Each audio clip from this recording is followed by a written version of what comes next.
mbalo. Ki so di a zanmi? Qui so a di nèg là? Zanmi mba dan Ki yon. so di a zanmi? Mba dan yon zanmi. Titèt qui so a di là? Mwen sa mda fò. Mwen balo. Ou e blok sa yo? Fè vit! Mba boss mason ap di. So di? Mba boss mason ap di. Mwen moto. Ou ba bos mason? Non, ma fè. Fè vit nou. Ma fè a gon yo a chaje. Ma fè.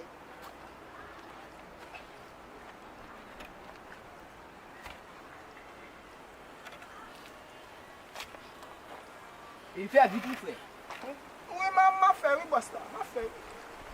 Mwen te yon boss? Titèt, se bay ou e so fèm? Mba kapab yon boss Ou la. a kapab anko. E resu sa fare yo. Ma moute yo. Non? Kontinye travay la zon yo. A sajes. Ou e la? Ma fon ti de. Ou mette yon. Mwen de yon te ya. Oh, boss, don't you him. Manje yo. Yo pranti jo. Se bay Titèt ou e so fèm?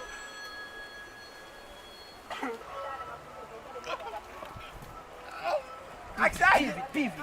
Ak sajes. Mba bo pa li. Pivi. Boss la, ma bitye travay. Ma bitye travay. Se bay Titèt ou e so fèm? Pe la zon mi. Bon ma bitye travay. Bon di pe la do Boss abiti la. travay. Sa m konen abiti travay yo. Titèt ou e so fèm?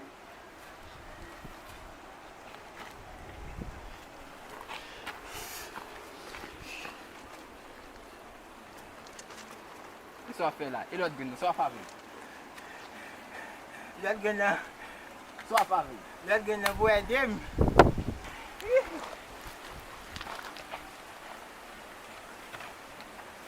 Yo kon ya. Sis fan respekte moun. Dade. Yo pranti jo ba meti e kom. Respekte moun. Dade. Respekte moun. Lò moun ap mate sou moun. E pati tente kou. Boss la mkote na de. Mkote. Mwen la di je.